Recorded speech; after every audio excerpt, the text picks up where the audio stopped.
All right, good morning, everyone. My name is Alex Stach. I'm here with my colleagues, Kristin Hencke, Abraham Profitt, and Emma McClure. We're so glad everyone could join us this morning, and I know we're all excited to share our projects with you. After meeting together a few weeks ago, we came up with some common themes and similarities between our projects, and we came up with the title, Place-Based Management of Wild Western Forests and Forests, the capital F being a nod to the National Forest System in which a few of our projects takes place. And I don't know if you've noticed this week, but we've had a few, we've had a visitor trail, not really a trail camera, but a trail counter there. It's been monitoring all the use that's come in and out of that hallway back there.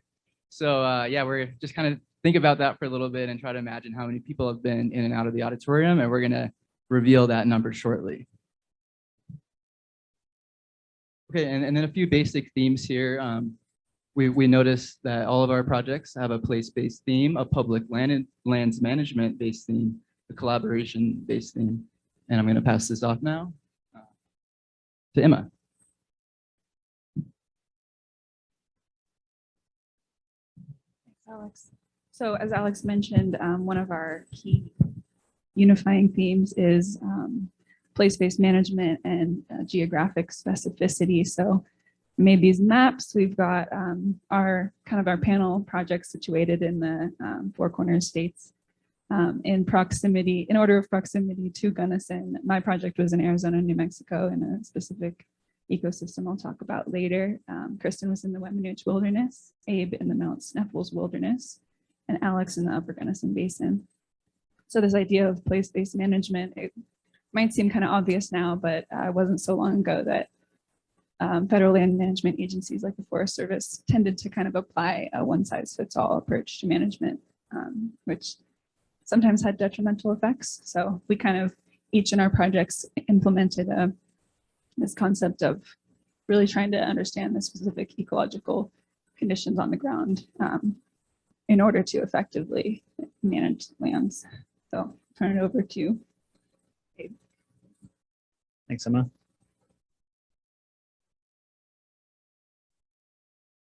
So an important aspect of all of our projects that we looked at public lands, and public lands really is just a tapestry of different ecosystems that each require their own specific management regimen and involve stakeholders that have a say on how the landscape is managed. In the United States, this map right here, we have 28% of the landscape is on public land, which is about 640 million acres. And these are all managed by different federal land agencies such as the U.S. Forest Service, the BLM National Park Service, and the U.S. Fish and Wildlife. And like I said, they're all managed by all different stakeholders in each area help with place-based management. Another important aspect of a couple of our projects is that it's in the national forest and on a wilderness area, which wilderness areas have a very strict guidelines for how they're managed, including the use or non-use of motorized equipment and the involvement of man-made structures in that area. What's important to note is that public lands have a permeable boundary, and this includes the management decisions that are for that area. So when we have a fire that comes through, or looking at the watershed, it's not only restricted to the boundaries of the public land, it also streams into private land and different management strategies that involve that. So now I'll pass it over to Kristin.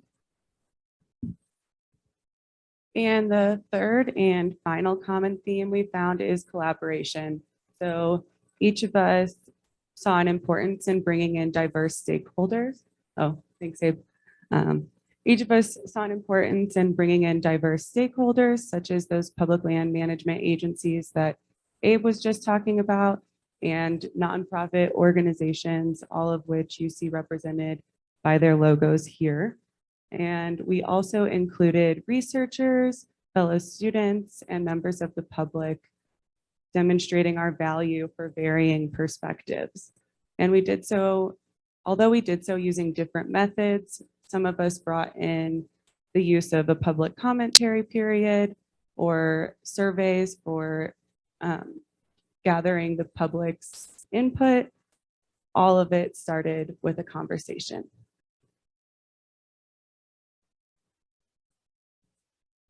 Okay, this just in, we have the results for the trail counter that was placed at the entrance to the theater. Does anyone have any guesses on the number of times someone passed by that counter since Wednesday morning during each of these panel sessions? We have a guess for 800. Any other guesses? 799. 1,135. Well, can I get a drum roll, please? It was a mere 291. Thanks for participating.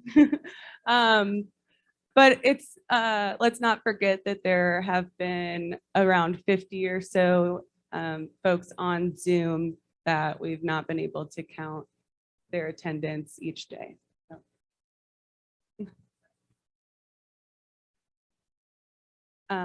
Great, and I will pass the mic over to Emma to start her panel presentation. Thanks, y'all.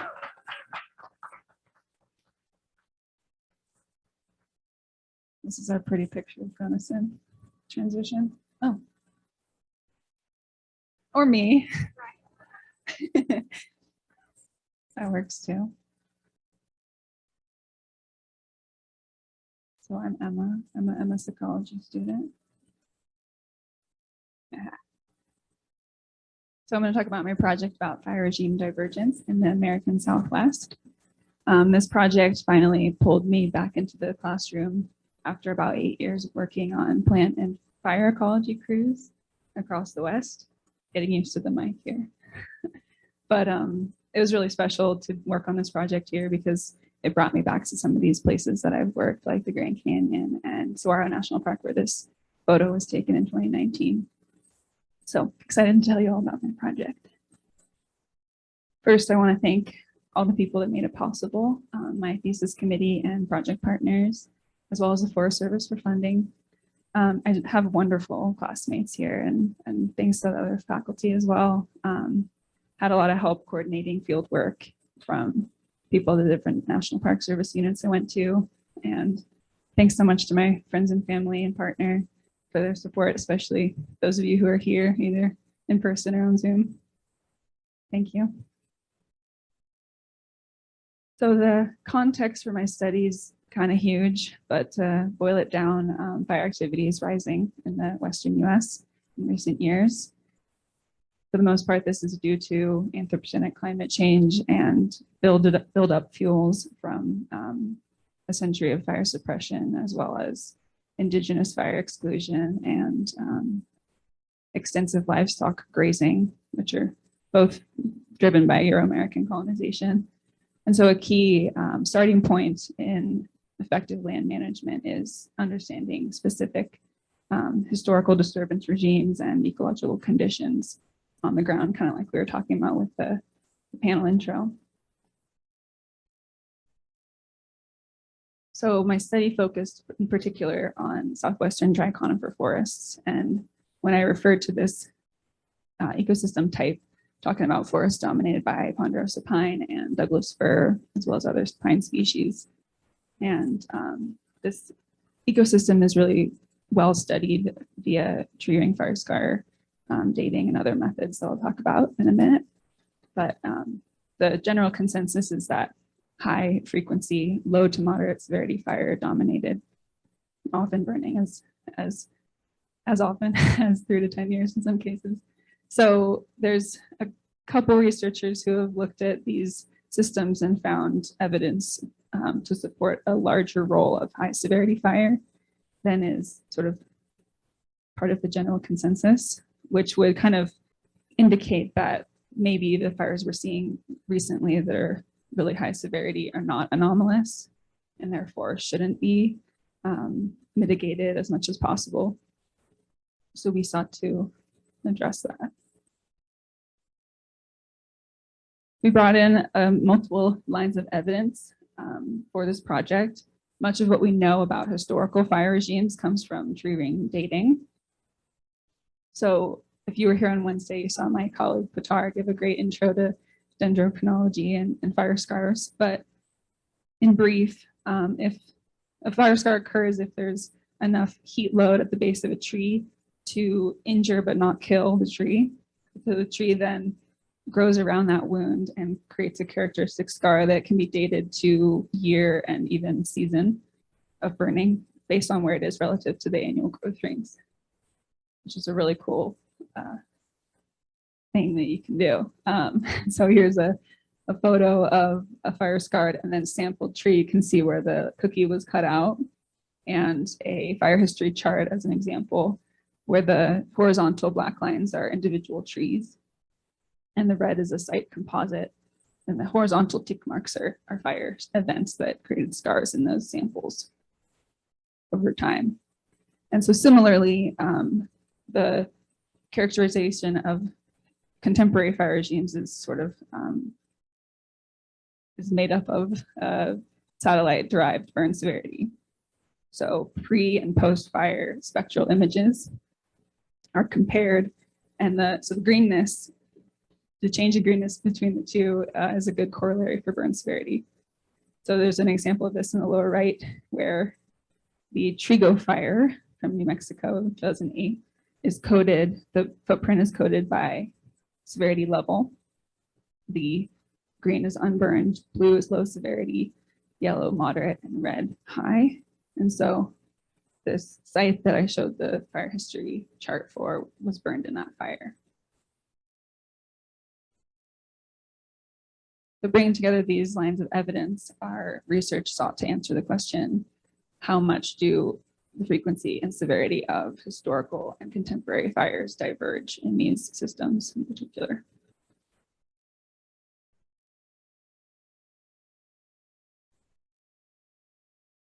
In order to address this question, we organized our analysis into these major objectives.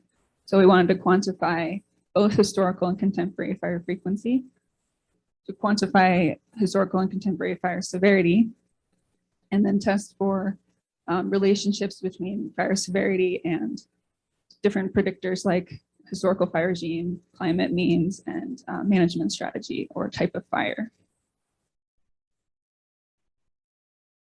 Get into this a little more specifically, we got our tree ring fire scar data from this really amazing network that spans the continent and brings together a lot of different researchers.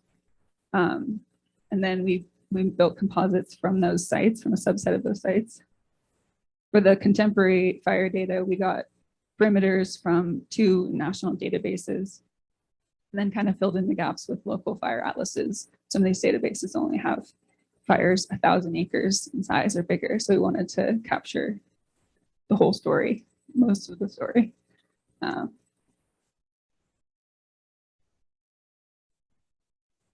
And then we focused on Arizona and New Mexico, like I mentioned. This area is particularly well studied in tree ring fire scar network, and then has seen a lot of contemporary fire. So you can see the contemporary fire areas. So when I say contemporary, I'm talking about 1985 to 2020 was my study time frame. So there's the fires, and then the white dots show our fire history sites which burned in that time frame, and the black dots haven't burned recently. So then the yellow boxes are where we did field sampling, which is the fun part. Not that I don't love staring at a computer screen, but we got to go out in the field in the summer of 21. We went to 6 beautiful places, and mostly in Arizona, but Jemez in New Mexico as well. And here's some action shots. So we wanted to find the actual trees that were sampled originally. Some of the fire history sites were first sampled like in the 80s and 90s and stuff. Some were more recent, but it's kind of a fun treasure hunt to try to see if we could find the trees themselves or stumps. And we found some, as I've shown in some of our pictures. But we also installed a 10-meter radius plot where we measured trees and logs and looked at burn severity of the most recent fire, tallied seedlings, and took some photos. So to address our first objective, this is just contemporary fire history of our sites. Looking at the historical frequency, the overall mean fire return interval was 16.9 years. So those sites saw fire on average every 16.9 years. And then in comparison, only 51% of the sites burned in the 35 years that we looked at contemporary. Right. So because we couldn't really get a mean fire return interval to directly compare the frequency between the historical and contemporary timeframes, we calculated this fires per year, which was a fun R challenge. But each gray line is an individual site, and then it's just fires per year over the 3 centuries that we had good data for. And the red is just an average of all those sites. And so you can see we had a pretty steady rate of, which translates to one fire in every 13 years, going up to about 1880. And then pretty much dropped to nothing in a lot of places in the early 1900s, 1 fire every 100 years on average. And although we're picking up in frequency in a lot of these areas, there's still, I calculated about 14.2% of sites that had as high or higher frequency in fire events in the contemporary timeframe. So then to look at severity, we couldn't really, I mean, when I talk about burn severity, I'm talking about what's derived from satellite imagery. We didn't have satellites in the 18th century. So to compare the severity of these fires that burned in the fire scar record, and then what we're seeing now, we developed a logistic regression model to identify a threshold above which we would expect 50% of overstory trees to be killed by that fire. Just kind of as a benchmark of, if you see repeated fire, then most of those trees aren't going to survive at those severity levels. So then if a tree recorded a scar, it had to have survived. So we assume that all those historical fires would have a severity lower than this threshold value, which we calculated at 1.61.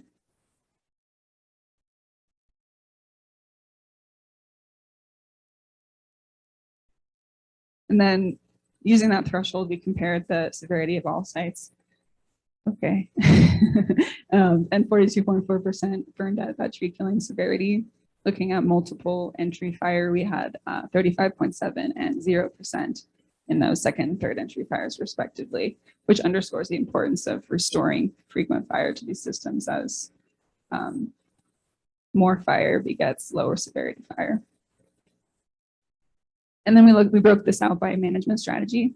So compared to that 42.4%, we had 53.4 of sites burned in full suppression wildfires were higher, that above the threshold, as compared with about 15% in both prescribed fires and wildland fire use fires, which is huge, a huge difference, and kind of underscores the importance of managing fire so we can control those effects a little more.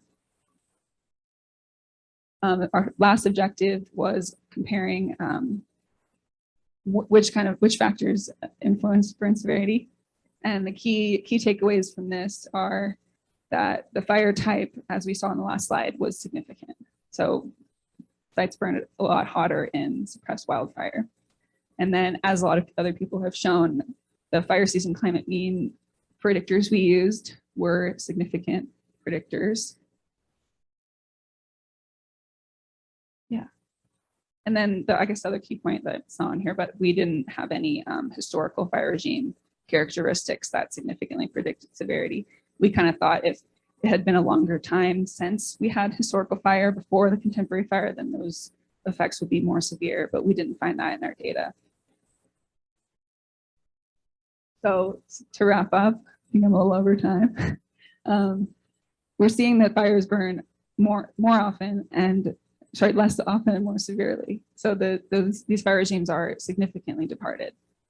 And then the climate means and fire type were the strongest predictors, where the historical fire frequency didn't seem to impact things. Although we didn't measure fuel conditions directly, which can also be an important factor. in terms of what this means for the management community, unfortunately, these findings indicate that the resilience of these systems and resistance to disturbance is lower than it would have been historically, and that presents a challenge. But we do have a lot of sites that haven't burned, and that's opportunity to direct the future fire conditions at these sites, especially given that the fire type mattered so much. And so even if there are fewer opportune weather windows, managers should seek to take advantage of those and try to reintroduce fire into these systems. That's it. Thank you so much. Congratulations. Questions? Go ahead.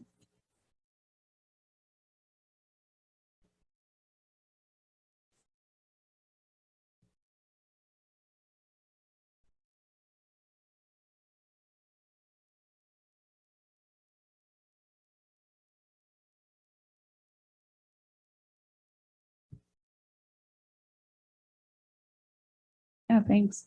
Got a great question about whether I had the opportunity to speak with Indigenous communities. And I didn't directly. It was a pretty big study area, and I was mostly using these data sets that were already in existence. But some of my project partners have worked with, one of my project partners did a big project on the Navajo Nation, and some of the sites that we used for this project came from Indigenous dendrochronologists too. So there's a little bit of influence on the project, probably not as much as there should be. You know, like it's one of the big kind of takeaways too, is that we need more Indigenous, you know, co-management and fire stewardship, because part of this, you know, part of our issues come from that's cultural severance. So that's something we're talking about a lot in the fire management community and fire ecology too. It's a great question. Go ahead.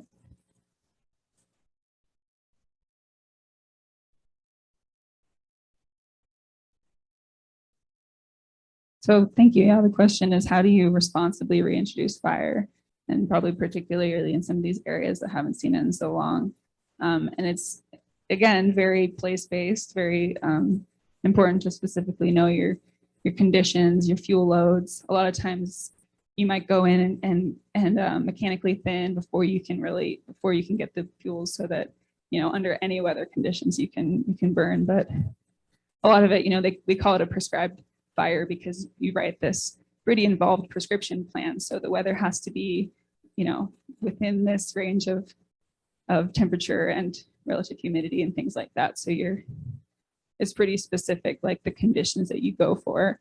And sometimes you write a prescribed burn plan and you can't do the burn for like years because you don't get that opportunity. But a lot of factors come in. There's one way in the back.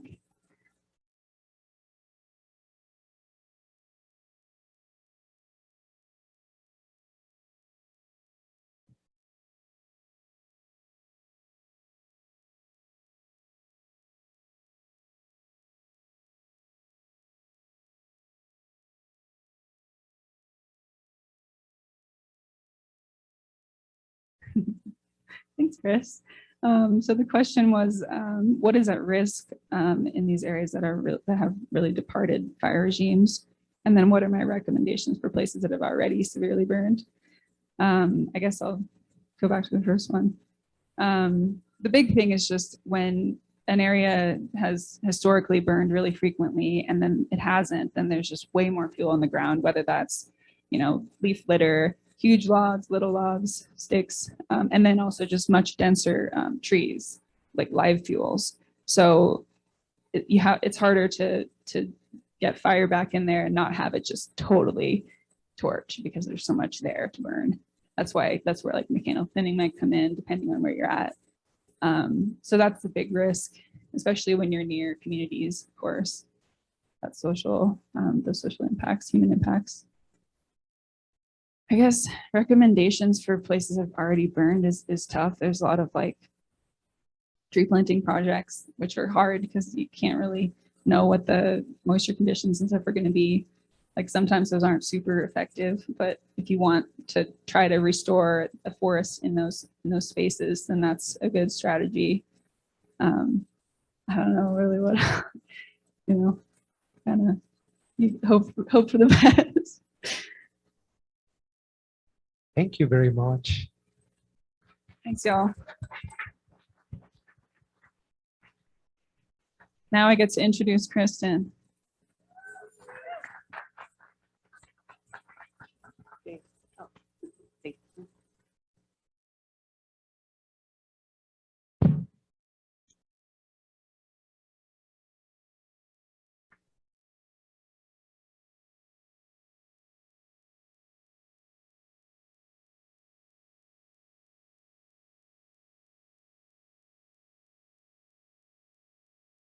Hi, everyone. I am Kristin. I am a Master of Environmental Management student.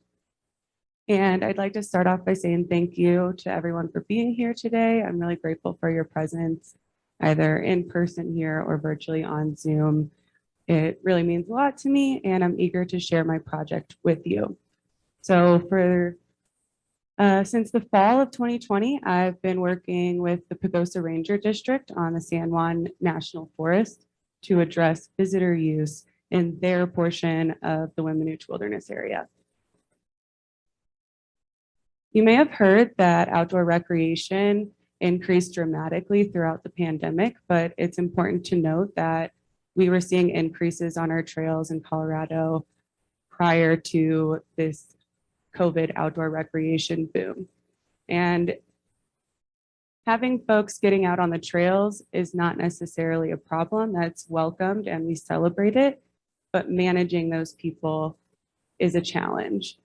Some of the ecological impacts of overuse on our public lands could be trampling, causing vegetation deterioration, soil compaction.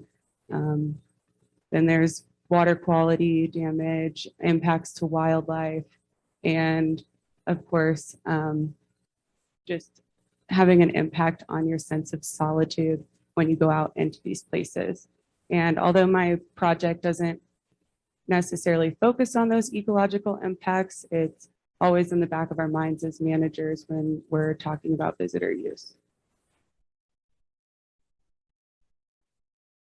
So the Weminuche Wilderness Area, it's the largest wilderness area in Colorado, coming in at just under 500,000 acres. It's located in the southwest portion of the state, and it is within the San Juan and Rio Grande National Forests, and uncoincidentally protects the headwaters of both the San Juan River and the Rio Grande. The Weminuche and all congressionally designated wilderness areas are managed to preserve their wilderness character. And this wilderness character is monitored using a framework of 5 qualities. Those 5 qualities being untrammeled, natural, undeveloped, opportunities for solitude or primitive and unconfined recreation, and other features of value. And to measure these 5 qualities, wilderness monitors will go out on the landscape and look for indicators in several categories. My project focuses on just 3 of those categories, but there are in fact several. In 2020, the wilderness monitoring crew that was out on the landscape reported significant gaps in data, and they also found, and if one of the areas they went out on a single trip and had over 130 encounters with people for a single trip. They also reported that some areas had not been monitored since 2013, when they should in fact be monitored at least every 5 years. So because this preliminary data and anecdotal evidence showed signs of increasing recreational impact in areas of the Weminuche Wilderness, the Pagosa Ranger District had a need to address visitor use. After discussing this need with the wilderness manager, I decided on 3 objectives for this project.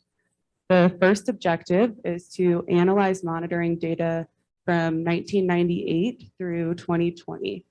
That 1998 year is because that is when the last wilderness management direction was written for the Weminuche.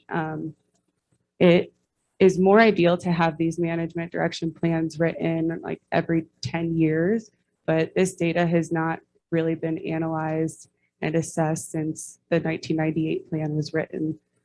So that was why we chose one of that as the first objective. The second objective was to recommend management actions in order to move the current conditions towards desired future conditions.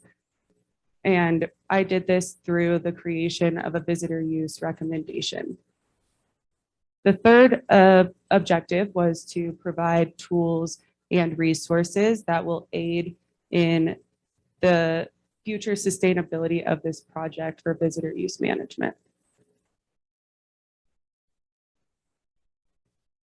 So I mentioned earlier that there are several categories that monitors use to look for indicators of wilderness character or wilderness qualities. And the 3 categories that this project focuses on was campsite condition class, which is a rating from 1 to 5 given to an individual site after looking at the surface area vegetation deterioration, signs of erosion such as exposed roots, the amount of dead and down or woody and organic materials, and the number and size of campfire rings.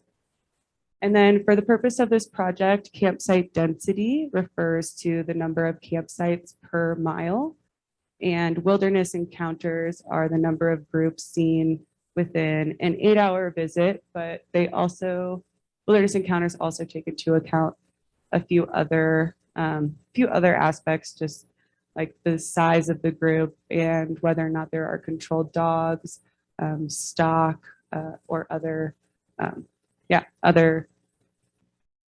components to the group that was seen.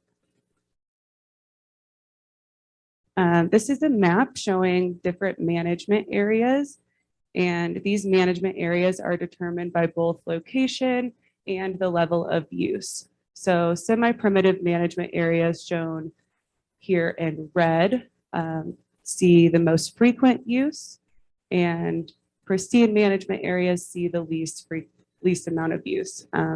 Semi-primitive and primitive management areas are generally along trails, so you can see the red and orange polygons on this map are representative of those management areas and likely where trails are coming in as well. And then you can see that red is generally closer to trailheads or where you're entering the wilderness because those places see more frequent use. And these different levels of management areas have different guidelines for management. So guidelines are the preferred levels designed to achieve that desired condition.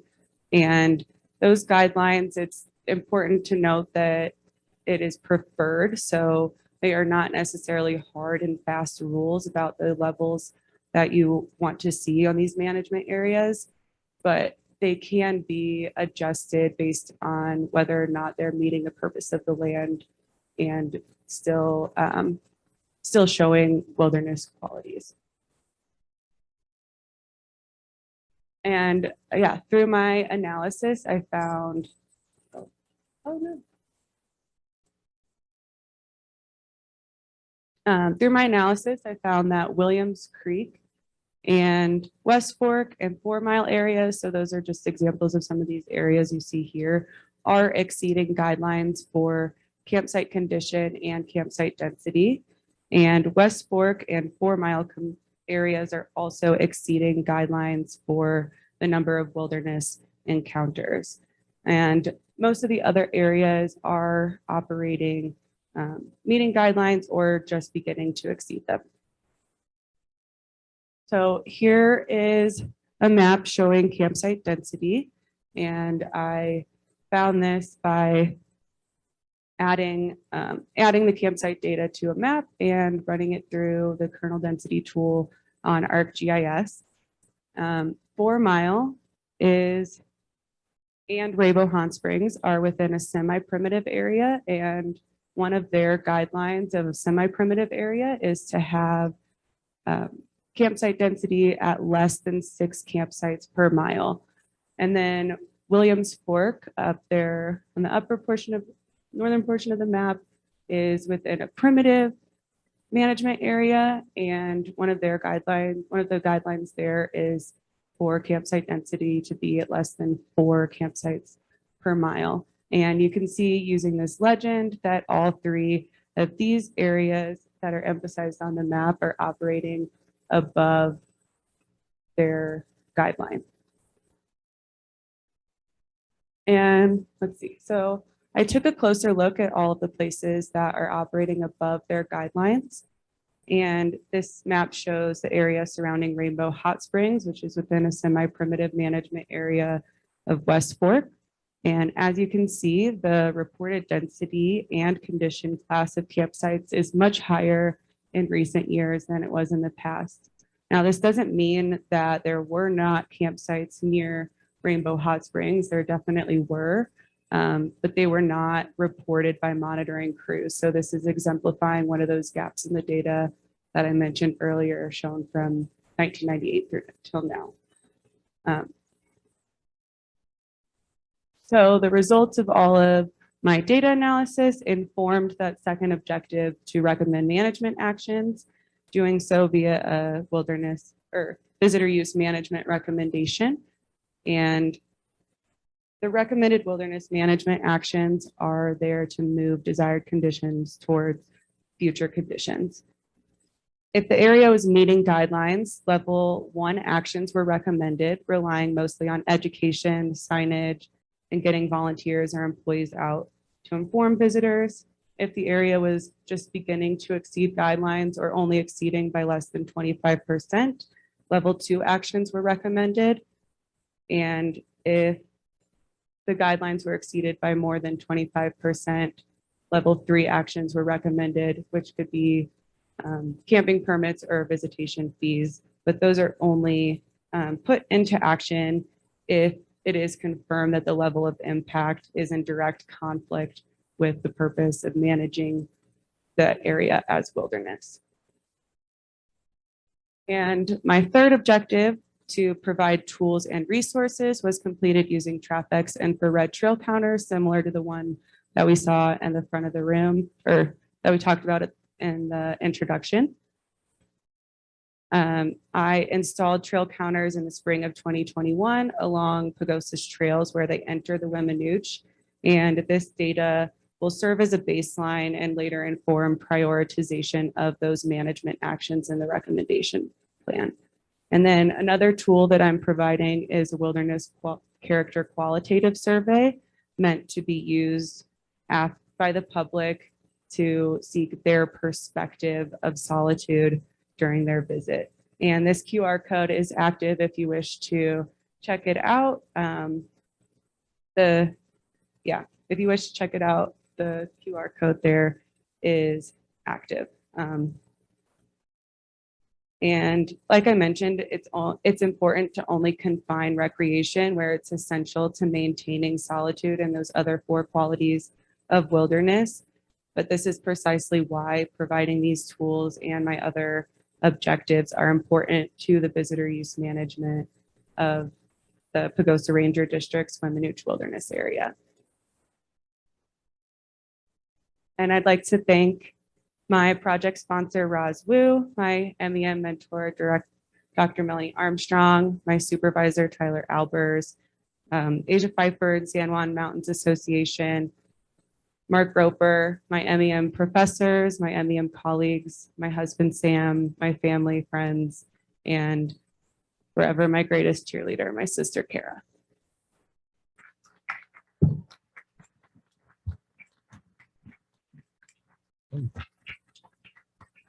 Questions? Open.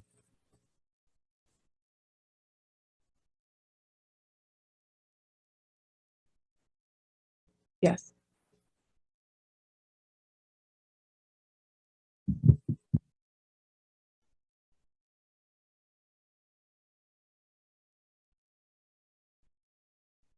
So the permits and fees would only be, basically, they would not even be implemented. They wouldn't be implemented just because the area is exceeding guidelines by over 25%.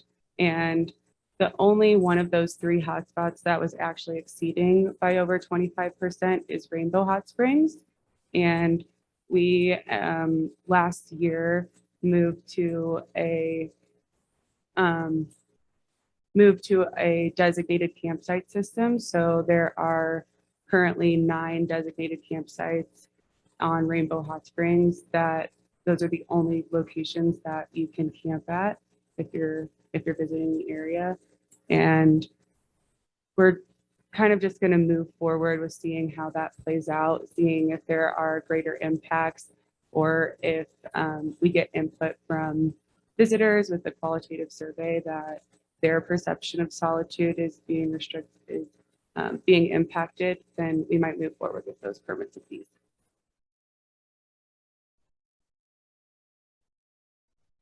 Chris. Favorite parts of the Women Wilderness. Piedra Pass. It is on the Continental Divide. And it borders both the Rio Grande and the San Juan. And definitely one of my favorite locations in Women Beach. Marina.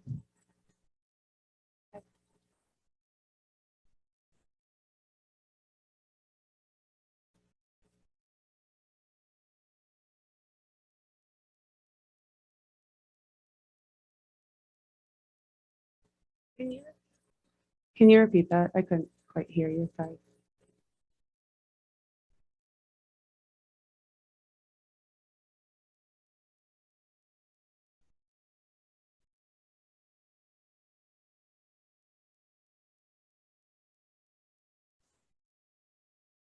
Yeah, so she's asking about my perspective on the wilderness designation as a whole and the cost and benefit of a wilderness classification for our public lands. And I see many benefits to wilderness. They are a large carbon sink. They also provide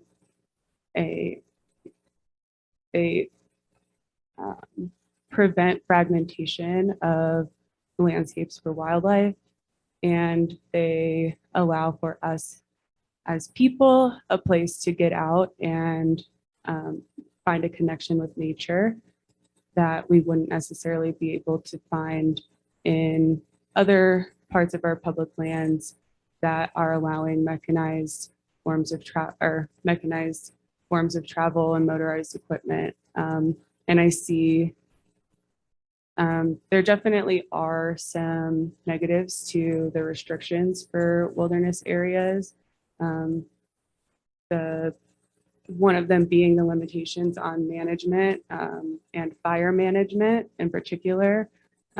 Also, a lot of our wilderness areas are nearby boundaries of reservations, and there are impacts to Indigenous people where they're not able to access lands that they once were able to harvest wood or other plants and things like that, because getting out past, half a mile down the trail to do those things is difficult in wilderness without being able to use mechanized forms of travel or vehicles and things like that. I could probably continue on, but that's the top. Thank you very much, Kristin.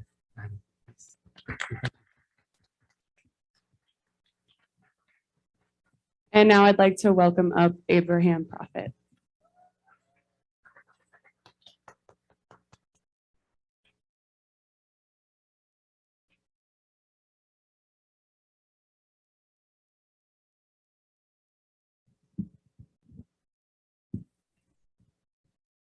Hi, everyone. My name is Abe Profitt, and my study is the Ray Ranger District Recreation Visitor Study. This was in collaboration with the Forest Service, and it was done by a fellowship with the Center for Public Lands at Western. So to give you some context, this is a map of the Jimug National Forest, or the Grand Mesa Uncompahgre Gunnison National Forest, and we are at the yellow star here in Gunnison, and my research area is in the red circle down by Uray and Telluride. So some context for research. One of the reasons I was hired to conduct this study is that across Colorado and the United States, we saw a surge in outdoor recreation use. Kristin mentioned this in her research, but at the beginning of the pandemic, a lot of places saw a huge increase in the number of people recreating. According to the Outdoor Industry Foundation, in 2020, there was 160 million people outdoors, which was a 53% increase from 2019. So with this increase came the rise of visitor-related impacts, such as overcrowding, abundance of trail and campsite erosion, and increase in trash. And over the last 5 years, the Uray Ranger District has noticed these types of impacts becoming more abundant in their areas of study. But up until this point, they didn't really have a quantifiable evidence to support a management decision. And this is where my research came in. So my research focused on two distinct areas. The first was the Blue Lakes area in the Mount Sniffles Wilderness, and the second was the OHV, or off-highway vehicle trails surrounding that wilderness. So to start off, I'll start with the Blue Lakes Trail. So the Blue Lakes trail gets its name from three beautiful turquoise lakes at around 10,000 and 11,000 feet. The trail itself is 6 miles from County Road 7 near Ridgeway to the Yankee Boy Basin in Uray. It ranges in elevation from 9,000 to 12,000 feet at the summit, at the peak of Mount Sniffles. But most campers and hikers go up to the Blue Lakes and camp there, which is around 10,000 feet. So part of my first objective for the Blue Lakes Trail was to estimate the visitor numbers. And I did this by using an infrared traffic counter. I also was able to get data from the Uray Trails group. They have a trail registry set up at the trailhead. So they were able to monitor the number of people that hike on that trail just by sign-ins, but that data can often not be that accurate because a lot of people don't sign in. So I used a traffic scanner to monitor the number of visits to the trail. And according to my research, there was almost 3 times as many people hiking on that trail versus who signed in. Second objective is to assess the impacts over time. So the Forest Service has done studies in 2010 and 2019 to assess the number of impacts and the number of campsites at Blue Lakes and their impacts. And so these are some photos from that, and I use this scale on the right to determine campsite impacts over time. Just from the photos alone, though, you can see that there was an increase in impacts caused by an increase in visitation. Here's a display of different campsites using ArcGIS. So in 2010, there were 20 sites with an average rating of 3. In 2019, there were 97 sites with an average rating of 8.1. And in 2021, in my research, I found 148 sites with an average rating of 10.6. And over time, I saw that this is a 740% increase in the number of sites from 2010. Looking at the individual impacts from this, such as the campsite area, the soil erosion from that, vegetation loss, and tree damage, and a number of other things from 2010, 2019, and 2021, there was a 200% increase in the overall impacts for the Blue Lake site. Taking a look at social trails, these are informal trails that are created by erosion from human traffic and wildlife. And it's usually created because they provide the most direct route to different locations. And they eventually widen and cause further damage from spring runoff and can cause damage to the vegetation and the landscape. So for this area, I found that there's about 365 feet of social trails, which range between 2 and 4 feet wide. The third objective for the Blue Lakes was to monitor the water quality. So I did this in partnership with the Uncompahgre Watershed Partnership, which is a local nonprofit in Ridgeway. And me and along with a few volunteers, we went up and monitored the watershed at 3 different locations at the Blue Lakes. And this chart on the right shows, just for E. coli alone, it shows an increase in the percent of E. coli over time. That red line on the up there is, it says 100 milliliters, and that is the safe drinking water level for, so the amount of E. coli that can be present in water in order that's safe to drink. So as we can see in August, it definitely was above that.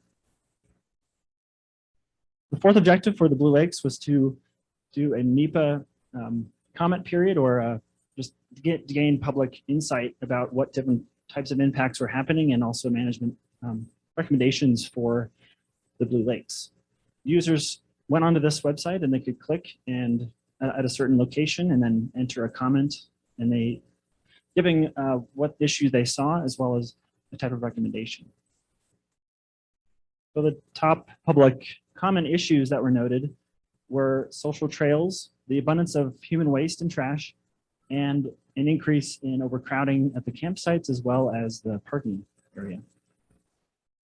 Recommendations from the public were to increase maintenance as far as trail building, build more signage at the trailhead as well as the camp area. They wanted to see a compost toilet installed at the Blue Lakes, as well as institute a wag bag system, which is, and then creating a permit system, creating a permit system for the Blue Lakes. So, and then finally increasing enforcement for that area. So moving on to the OHV trails, these are historically trails that were used by indigenous tribes for access to summer camps. But in the 1880s, miners used these routes to search for different minerals and mining. And today, actually, there's an abundance of mining remnants that can be seen scattered throughout this landscape, as well as spectacular views. So this is, the views alone are just one reason why people visit this area. And because of that, we've seen a huge increase in the amount of use. So again, for the objective for this one is to monitor visitor numbers. So using a magnetic sensing traffic counter that was put into the ground, there was an average of 2,000 vehicles per day. The highest recorded day that I saw was July 3rd. And then the total counts for the entire study was 323,000 vehicles. The second objective was to assess and count the number of sites, the campsites on each of these routes. So for dispersed camping, there were a total of 185 that I noticed, with Imogene Pass being having the most campsites overall with 32. Looking at the average condition rating for each site, I will note that Ironton had the most impacts overall. And this is likely because Ironton is actually sort of a base camp for a lot of these other routes. So people will camp at this area, bring in their RV and then ride from there to different high alpine routes. Another thing I noticed is that this line on the bottom is the average trash and waste rating, and it's relatively low compared to the Blue Lakes. And I think this is because OHV users are used to transporting everything with them in their vehicle. So I can assume that most of them were taking that trash with them. And I also saw a lot of out-of-plate states on these routes. So I can also assume that most people coming from out of state are coming here to enjoy this serene landscape and might have a, they don't want to tarnish it with different trash and leaving the area behind. So my overall recommendations for this study, there were 4 of them. So one would be to increase education and signing. This could include revamping their online strategies for education about different leave no trace principles, as well as increasing signage at the trailhead and at the site, at different campsites. The second would be to increase front country infrastructure. So this could include building a parking lot at the Blue Lakes Trail, increasing parking structures at different high alpine regions, and then building toilets at the front, at those parking lots. The third objective is to increase backcountry infrastructure. So this could include putting a compost toilet at the Blue Lakes, which was a really important public comment for that. Another portion of that would be to increase designated campsites. So currently at the Blue Lakes, there are no, it's not designated, it's all free range. Another portion of this would be to increase trail maintenance, and this includes bridges, because there are not a lot of, there are quite a bit of stream crossings at Blue Lakes, and to get over those, there are no bridges, or you have to wade through water. So the fourth objective for this would be to institute a permitting system. And this was, I should note that this was something that was brought up in the public comments pretty regularly. And it was kind of surprising, because when you think about permitting, a lot of people don't want a permitting system because it could restrict access, and who's going to have the opportunity to use that, will be paid or not, and just thinking about that for future use. This could be, a permitting system could just be for the busy months. It could be restricted for different areas at certain times of the year, so we're not shutting down the entire landscape over time. Lastly, I just want to give my sincere thank you to Julie Jackson, who's the supervisory forest at the URA Ranger District. She made this possible for me through funding and access to different equipment. I got to drive some four-wheelers around. That was really fun up there. Sally Thode, my awesome mentor, for being just an amazing person to talk with and really workshop a lot of ideas. Always great to talk with her. Melanie Armstrong, Maddie Rain, Tobias Nickel, and Brianna Gilbreth at the Center for Public Lands for making this fellowship possible for me. I'd also like to thank the Uncompahgre Watershed Partnership. They were really instrumental in helping to start the water quality sampling for the Blue Lakes, as well as the OHV URA Trails group for giving me access to their trail logs and their continued maintenance at different hikes, different trails in the area. Lastly, I had received funding from the Haley Fund, the Great North Scholarship, and the Brigham Young University Scholarship. So I'm really grateful for that. Lastly, I really want to give thanks to all of my MEM students and the school itself. It's been really incredible to see everyone's project here, and just the progression over time of how you've developed your projects and really the dedication behind all that. And finally, my family and friends who were able to make it in person and some online, and I really appreciate you being here and supporting me. Thank you.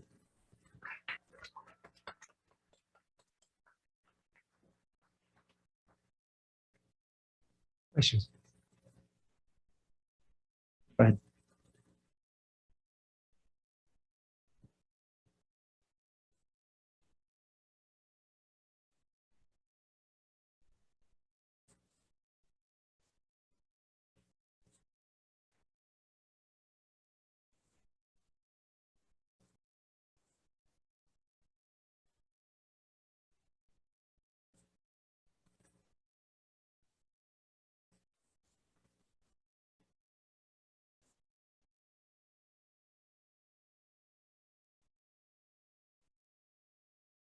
Great question. So the question was, out of the recommendations that I listed, what would be the best option for kind of combating the abundance of trash and waste?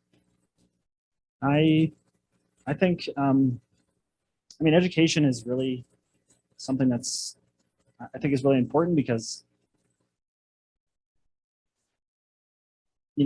knowing, well, I guess an example, like at the Blue Lakes campground, there are a lot of people that were out of state, and they might not have known that they had to pack in and pack out their materials or their trash. So really just bringing that education to the forefront of, before you go out, you need to understand that, one, you have to bring in and bring out everything you have with you, and you want to maintain this landscape for its beauty, ecosystem. So I think education would be the most important one. Thanks. We need to move to the next Oh. panelist because we are short on time. Sure. Thank you.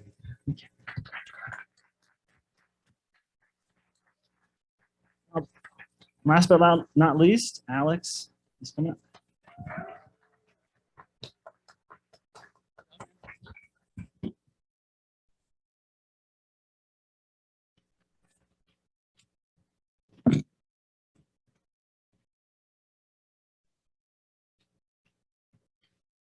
How's it going, everybody? I just want to say thanks so much for being here. It's an honor to be the caboose here and just witness all your guys' work. And I want to say congrats to all the MEM students and MS Ecology students. My project was titled Winter Recreation, Data Collection and Management, a Visitor Use Study of the Upper Gunnison Valley. Okay, to give some context here, I'm going to explain a little bit about Crested Butte. Well, first, since December of 2020, I've been working as the lead researcher for the Center for Public Lands Winter Data Collection Initiative. It's a project within the center's Crested Butte Recreation Plan sector. And it's one of a number of projects which seeks to aid the town of Crested Butte and the surrounding wild spaces of the Elk Mountains and West Elk Mountains. And well, Crested Butte, it's well known throughout the Rockies and Colorado as a premier winter sports destination. If you know much about the winter sports industry, chances are you've probably heard about the famous Extreme Inbounds skiing at Crested Butte Mountain Resort, or if you're an avid hiker or fan of Colorado's natural beauty, then you may have heard of the Crested Butte Wildflower Festival. Hopping on the highway right outside of campus here, you'll drive north and just begin to feel the landscape change around you from the lower Gunnison Valley. In another 15 minutes, you'll be approaching Crested Butte and in one of the most picturesque cul-de-sacs of mountains and peaks in the entire Western United States, in my opinion. It's pretty easy to see why the Upper Gunnison Valley would be a great place for winter recreation. With long, cold winters and places just beyond the reach of town, like the old mining site of Irwin, known to receive over 500 inches of snow annually. I'm sure many of you in the audience have experienced the allure of the mountains around Crested Butte or have had an experience there that was inspiring, maybe even changed your life. So this map here, it's a bit confusing, and I kind of did that on purpose just to kind of illustrate the vast amount of winter recreation opportunities around town. This pink outline there is kind of showing the boundary of the National Forest lands. And Crested Butte's right there in the middle, but we're gonna move on to some better visuals because that's a bit much to take in. So why am I doing this, and what's happening with the Forest Service? So the GMUG is currently revising the GMUG, the Gunnison, the Grand Mesa, Uncompahgre, and Gunnison National Forest. It's a bit to say, so I'm going to use the term GMUG throughout the presentation. But so they're currently revising their forest plan, and what that means is, well, essentially, if you've ever hiked around a national forest in the summertime, the land is managed differently. But in the wintertime, there really wasn't restrictions based on what type of travel can happen. So a nonprofit, Winter Wildlands Alliance, introduced some legislation that they wanted the Forest Service to address this and make sure that we're managing motorized use the same way in the wintertime that we are in the summer.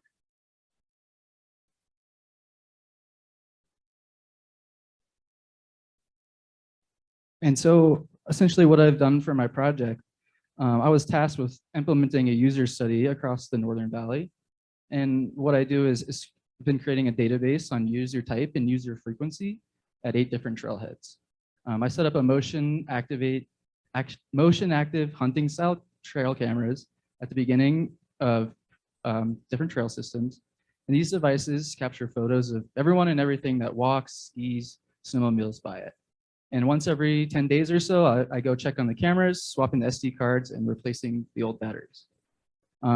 This process runs from basically as soon as the snow is on the ground, that kind of varies to mid-April. And all this data is compiled on a master Excel sheet. So from that point, we can kind of begin to analyze what type and amount of use occurring at both a daily, weekly, seasonal, monthly scale.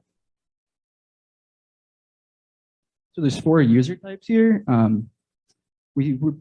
We focus firstly on non-motorized users. That's our biggest, most popular group. And that includes any type of skiing, from cross-country to ski mountaineering, snowboarders, snowshoers, anything human-powered. And the next group is a motorized category, and that's representing over snow vehicles. So essentially snowmobiles, snowcats, anything powered by a motor. The third group there is a hybrid user type, and that's essentially people that are going to be participating in non-motorized activities with the use of a motorized form of transportation. And then finally, mechanized, which is specifically snow fat tire bikes, but believe me, I saw people take all sorts of bikes down the trailheads, and I counted them too. So, okay, next. This is just a little better visual representation of where the trailheads are exactly, and kind of talk about them real quickly.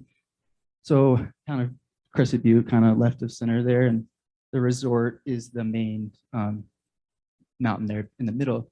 And most of the busier trailheads, excuse me, are A through E, kind of north of town there, with Brush Creek and Cement Creek, kind of more like a neighborhood feel, not nearly as busy as some of the other ones. Although Cement Creek saw huge numbers last season, but I'm going to get to that shortly.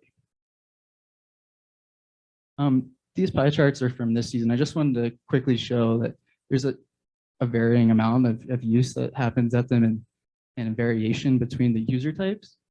Kebler Pass is, well, it's right west of town there, and then normally when it's not closed from snow, it's what connects Crescent Butte to the Roaring Fork Valley and Paonia. That's a heavily motorized use trailhead, as you can see, it with over 85% of use happening there motorized. Slate River, bit more of a mix there, our highest use of hybrid users. And then Gothic is a majority non-motorized. And these kind of reflect the different types of the recreation opportunity spectrum, which is essentially how the Forest Service decides what type of recreation occurs. And that's reflected in these different trailheads here. Okay, so the 2020-21 study last season was pretty crazy. It was the most users we've ever seen at all trailheads, based on totals and averages. You can see here that Kebler and Snodgrass, 2 of our more popular trailheads, they broke 10,000 users for the first time. That we've seen that throughout the course of the WDCI, which I guess I should explain quickly, is an ongoing thing. I didn't come up with this methodology. This is a 6-year now process of data collection. But yeah, so really, really huge numbers last year. But that was a lot to do with great data collection and accuracy, not to toot my own horn, but we had 92% accuracy last year, and I struggled a little bit more this season, but that helps to explain the huge numbers. But I've also got to build on what Abe and Kristin were talking about with the COVID-19 impacts, the bounce back, and just in general recreation becoming more popular in Colorado. Okay. And I got ahead of myself and mentioned most of this. I also wanted to show that Kebler was the first time we've ever had a trailhead average over 100 users per day, and that was over the course of the entire season. So every single day we were seeing around once you do the math, 100 people. We also conduct a community survey, and this helps us just get a general idea on demographics on our people using the backcountry the most around here. It is also a nice way to kind of see what kind of improvements they want to see at trailheads, or maybe things they don't necessarily like. But yeah, again, it has a lot to do with trailhead parking, congestion, traffic on the trailheads. And I think a lot more people want to see that infrastructure improved, but also have things like bags available to clean up after pets. Okay, so here is what I kind of worked on in between the 2 seasons was a 4-year comprehensive report. And that allows us to kind of look at these trends and visitor numbers in a larger scale. and see changes over time a little bit more easily. The main takeaway here is there's a lot of fluctuation that happens over the years. As you would imagine, a lot of these numbers are dependent on how much snow and the weather that we get around here. But there's also a few key takeaways. You'll see the Cement Creek trailhead, the third one down, showing linear growth, getting busier and busier every year, as well as Kevlar Pass. Yeah, and there's important things to notice and provide to land managers so they can properly manage these trailheads. Again, I went and said this. But I'll touch on this last bit there. We were seeing a decrease, and it, to me, it didn't really make a whole lot of sense. But yeah, those trailheads bounced back greatly within the study last year. Okay, so this season,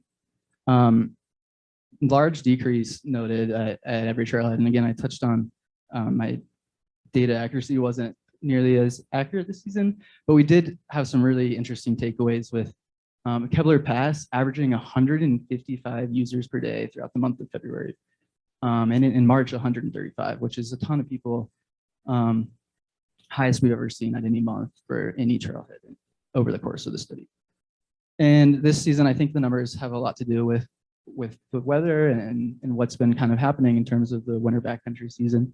We had a really, really dry start to the season. I didn't have cameras up counting people till the 15th.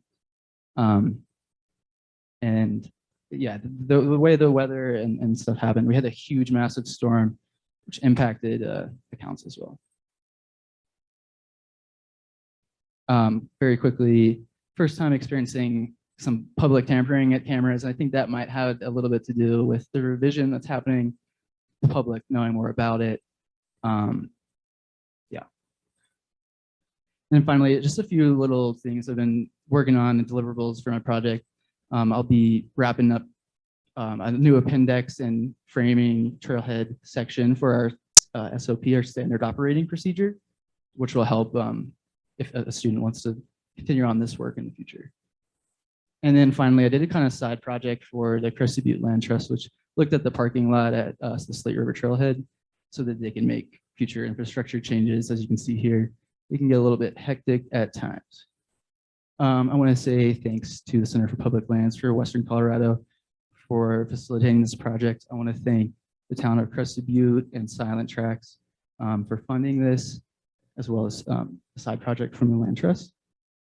Thank you so much to Melanie Armstrong, to Dr. Jeffrey Sullen for your advice and mentorship. I want to thank Maddie Reen, Tobias Nickel at the Center for Public Lands, Lily and Catherine, Brianna, everyone at Silent Tracks, our friends and family. Thank you guys so much. This has been an experience of a lifetime. I really can't believe I got to do my master's project on this work. So it's been a dream come true. Thank you.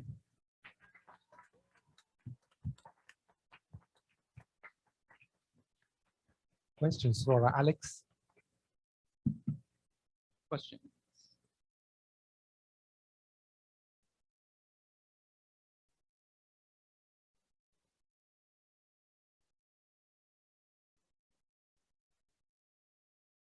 Sure. So the question was, do I use any sort of like machine learning or photo analysis to help categorize the users? And no, the answer is no. I've had a team of assistants that have helped me count photos, and we do that manually on the computer, and we use hand clickers to organize user types. And we had around 500,000 photos last year and 300,000 this year. So it's a lot, but I mean, it's fun. I don't know if you saw the last slide. There's fun bits of it where you get to see photos of all sorts of nature and people wiping out and all sorts of funny stuff. So it keeps you on your toes and whatnot. And then I'm sorry, what was the second part of your question?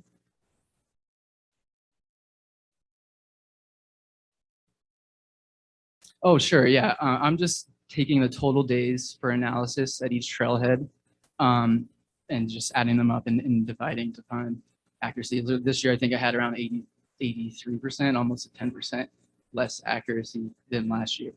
But essentially, it's just we I add up every possible day for data collection at each trailhead. Last year was around 1,000 days of data collection. And then, yeah, we just divide from that to find the accuracy. Yes. Yeah. And that there's a number of reasons, like we get snow that covers the cameras, talked about public tampering. Had an issue with lithium batteries this year. They last a lot longer, but then they have issues with, I bought a few different battery testing things to see where they were at. They always read at 100%. So there were times where I'd show up the camera and I'm like, oh, it's still good. But then it would die like the next day because it was reading at 100%. So that was something that I didn't have an issue with last year. I thought it was a good investment, buy these nice lithium batteries, but they ended up actually kind of being a bit of an issue. Yeah. With this, we can thanks. Yeah. Alex.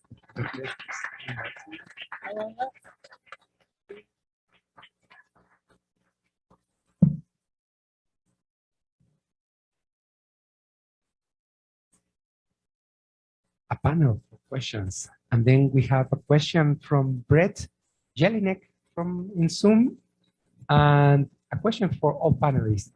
What was your most memorable moment in the field?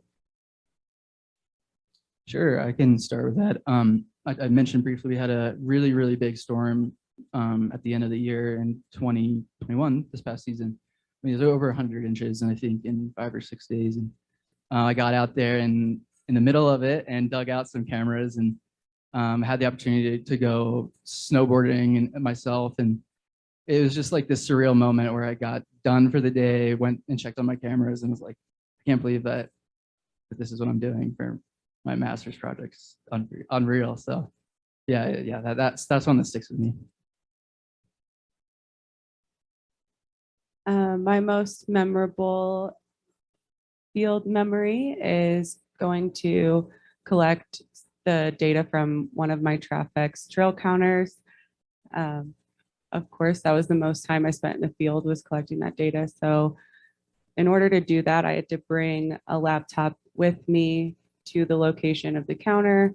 And essentially what happened was I'm in the middle of downloading it from the counter to the laptop, starts to rain, and I'm out there with all of my electronics exposed as it starts to rain. And so I have to just like huddle, get a rain jacket over it, try to protect all my gear. And that one happened to be 2 miles down a steep section of switchback. So of course, then I have to outrun the rain and storm and lightning up 2 miles of really steep switchbacks back to the trailhead. So not the most fun, but the most memorable. So I did my field sampling during monsoon season in Arizona and New Mexico. So there were some memorable rainstorms. One particularly in the Chiricahuas, which is like the hardest rain I've ever seen. But then we also, more general memories that we had one of our project partners come out with us in the Rincons and do a ton of hiking. And it's just, if you ever get the chance to go to the Rincon Mountains in Saguaro, it's just beautiful up there. And we found a lot of fire scars and nerded out, and that was really fun. Thanks for the question, Brett. Yeah, definitely the most memorable moment. I was up at Blue Lakes getting a water sample, and all of a sudden there was this guy that had brought up a giant inflatable flamingo thing. And the hike up there, it's, it's like almost 4 miles, and it's like, 3,000 feet gain. And he brought this inflatable flamingo up there and just started, kind of waiting around in the Blue Lakes. So yeah, as you do, right? Thank you.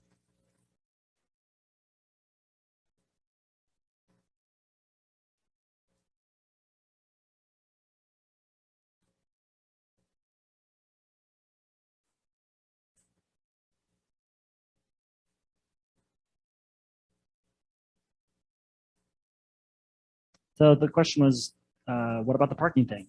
And how can we manage those parking areas? I'll just talk about the Blue Lakes again, but the road up there is actually very rocky, and you wouldn't expect you'd expect like a lot of Jeeps and everything to go up there. But I saw a lot of people in Mustangs and like really low clearance cars. So one idea could be, to actually make the road, not really improve the road. So it is harder for people to get up there.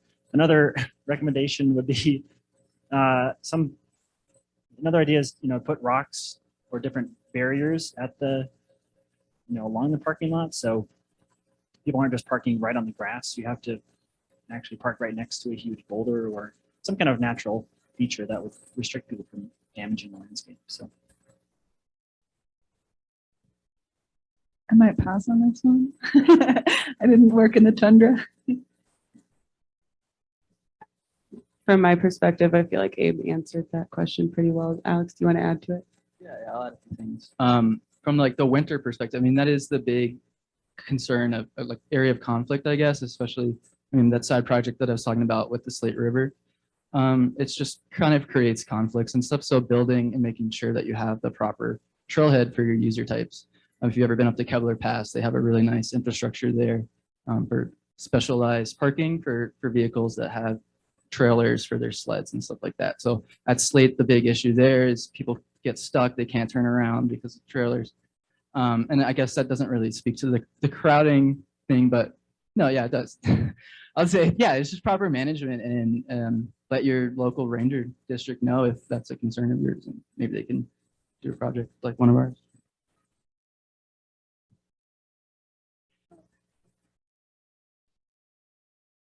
There's a question in the back.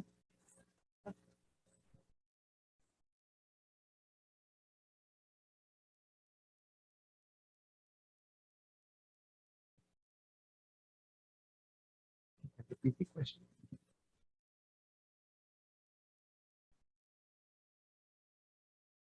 Oh, I'll just say that Can you repeat the question? oh yes, the advice for collaboration in general and some experiences we had with our project.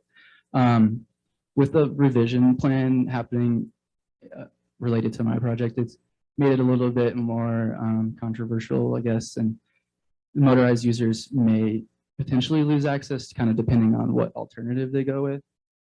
So I had to kind of, and my funding was part by a nonprofit that promotes non-motorized activity. So it was important to kind of stay science-centered and non-biased and make sure that when I was communicating with people I was representing and the hybrid and motorized users, I want to make sure that that I know that let them know that this research was there for them too, and that I don't have an agenda or anything like that. So. And I would say to remain open to different forms of communication as well. So when you're collaborating with people and able to get more input, or in order to get more input, you can be open to email, phone conversations, meeting up for a cup of coffee, that sort of thing. Yeah, so my collaboration piece was reaching out to specific land managers at national parks and national forests, which to me is it's kind of a dual benefit, helps me with my project, but also I'm young in my career. So just making connections with people and, talking to folks with the expertise in the field I want to be in is a good opportunity for networking. I guess kind of along with what Kristin said, just people are nice. So reach out to them. They like to hear from people who are stoked about what they're stoked about.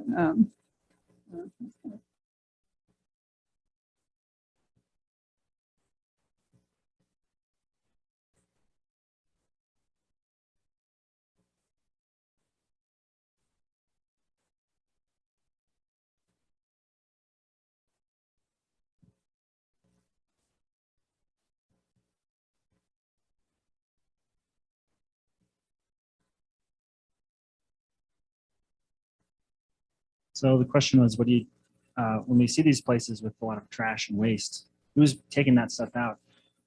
I actually, many times when I was up at Blue Lakes, we brought out large quantities of trash. One of the days I was up there, we had 3 trash bags full of garbage. In that same instance, there was a family-sized camp or a tent that someone had just left up there, and that, yeah, we had to take that whole thing out. So it's really just, I was doing it, but also volunteers, like people who see that trash, they, your fellow campers are taking it out as well. Like not everybody's leaving trash behind, but sometimes people do, and you have to depend on your fellow people to to take it out. So that's what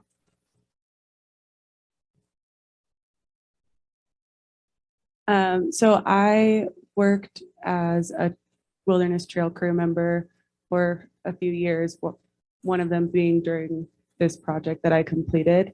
And we would take out trash if we could backpack with it. Anything that we could carry, we'd carry out with us. And I know that the monitoring crews do as well. So when they're going out monitoring for campsites or encounters and the stuff that my project looked at, they'll be taking out trash.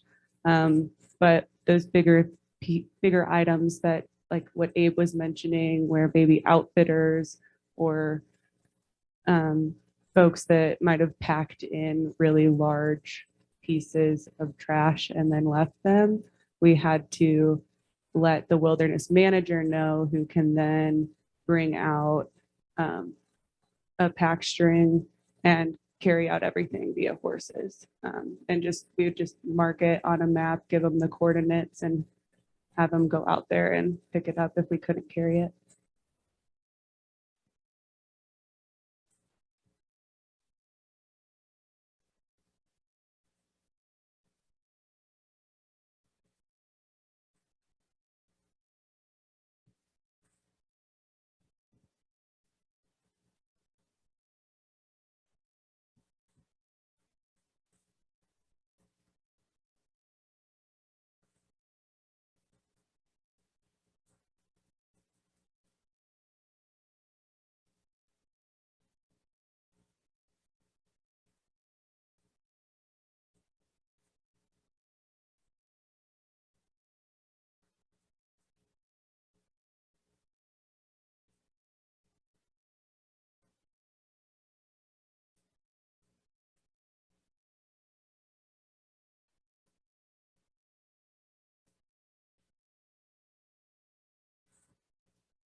Thanks, Cheryl. The comment was, what is the tourism industry doing to mitigate these impacts? And actually, one thing I didn't mention about the Blue Lakes is that the ROCC, or the Ridgeway Ouray Community Council, helped put together a Save the Blues campaign for the Blue Lakes this last summer.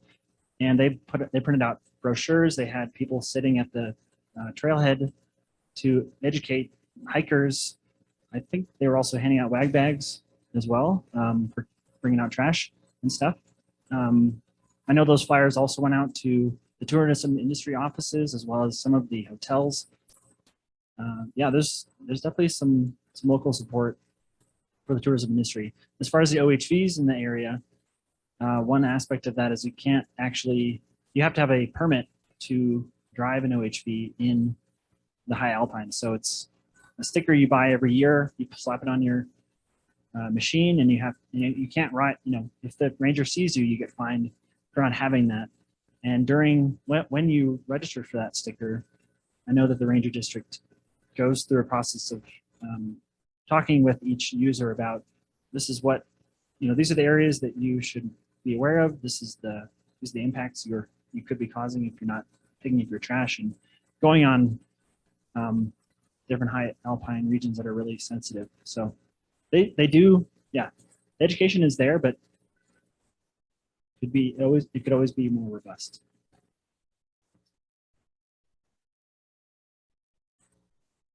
And with that, we close the panel. Giga.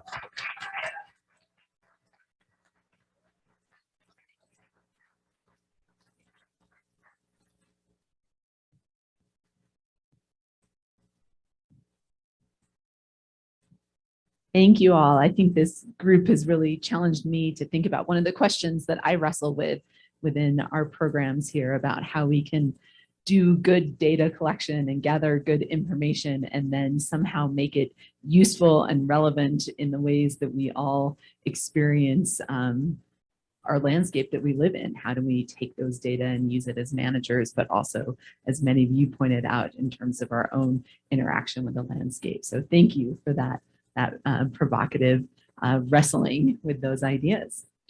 And now it's my pleasure to present these folks with their commemorative pens from the Clark School of Environment and Sustainability.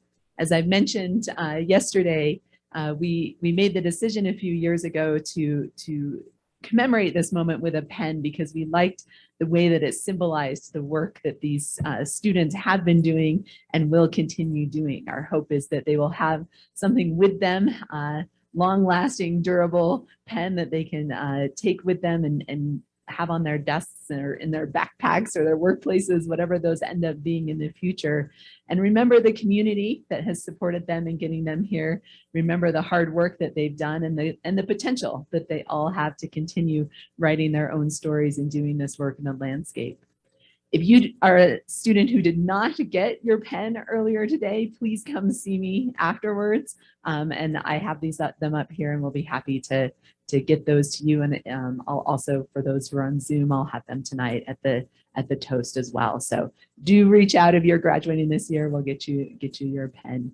So with that, it's my pleasure to now present Abe Profitt with his pen and congratulate him on his Master of Environmental Management.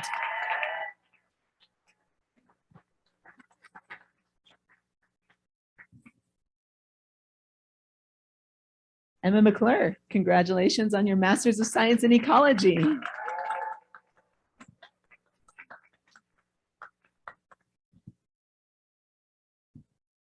Kristin Hencke, Master of Environmental Management.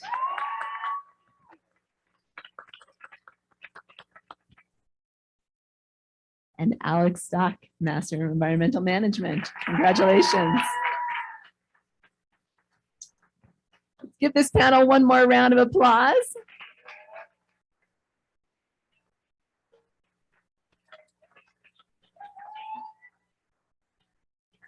Well done. I have a couple announcements, so I'm going to actually ask if you'll just hang out for a moment. You can, admire your fans from the stage for a moment longer. Professor Vasquez-Perales, I hear you have an announcement for us. Oh, yes, of course. And it is my pleasure to give this announcement. And this announcement is referred to give thanks to Dr. Melanie Armstrong for being our dean this year. And we have this for you from the faculty and the Clark Family School of the Environment. And we have so much gratitude for all you have done, for guiding us, for taking care of this school. And we really, from our hearts, give you that gratitude. Thank you.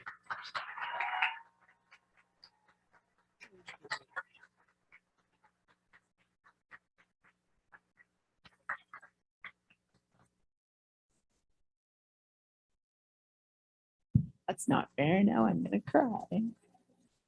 Thank you all. It's really been a pleasure and a challenge and a journey in all of the right ways. So thank you so much for giving me the opportunity to work with all of you in this capacity. It really has been an amazing year.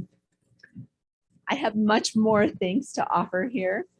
And I want to start by thanking Jess Young and Brianna Gilbraith for the work that they have done to make this forum happen. We literally would not be sitting in these seats or watching on this camera today if it weren't for them. Let's give them thanks for making this happen.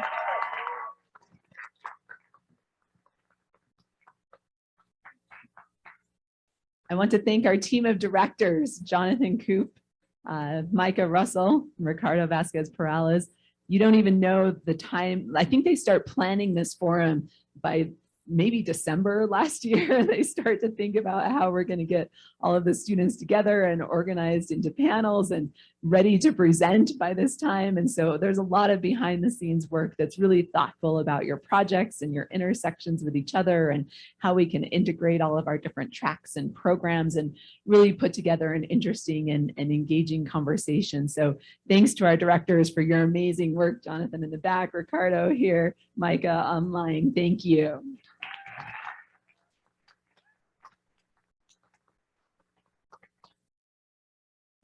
A couple other folks have been really instrumental in just making the logistics of these days happen. I'm going to read their names so that we can make sure we recognize them all. Thanks to Sally for running the camera over there, Derek, Isabel, Ricardo for making sure that we had questions and answers and all of that went smoothly. James back in the booth, setting up all the IT extra hours, making all of this happen for us here. Davis, Rebecca, Ashley, Matthew, Aaron, our amazing timekeepers keeping us on track. You guys were awesome. Not an easy job at all. Let's give all of these folks another round of applause.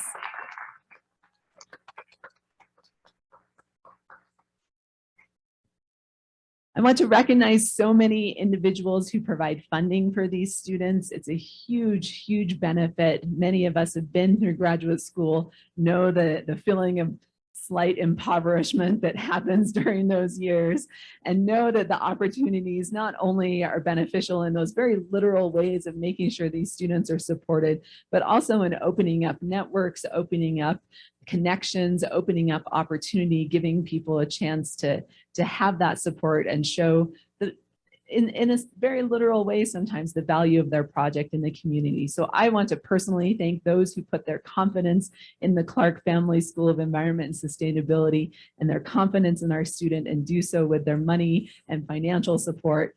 It really means a lot to these students. Let's give them some thanks.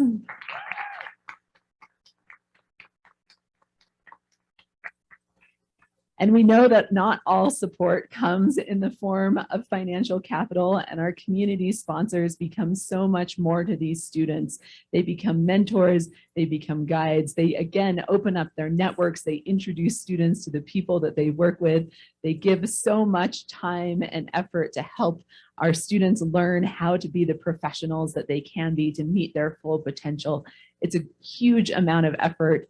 I hope that you find that it pays off for you. I would love for the students in the room, let's shout out the name of your community sponsor and give them some thanks.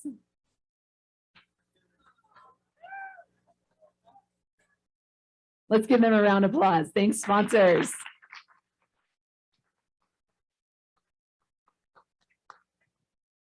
And last but certainly not least, there are some amazing mentors in this room.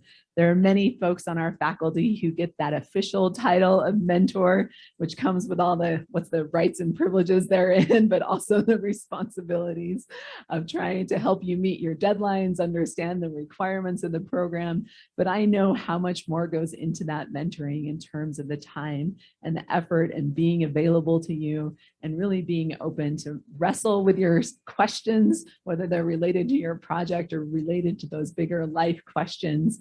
Mentorship is really a privilege. I have felt so privileged to be able to mentor students throughout the MEM program, but it's also, I think, one of the greatest gifts that we have to offer our students is the time that this amazing team of faculty experts bring. They are wise, they are caring. I feel really lucky to get to work with them. I see Jonathan Coop in the back. I see Madeline Vanderkirk here, Jeff Sellen here, Jess Young, Ricardo Vasquez Perales, Sally Thode. Who else is mentoring in the room right now? And then we have so many more mentors in our program. We are so thankful for them. Let's give them a big round of applause.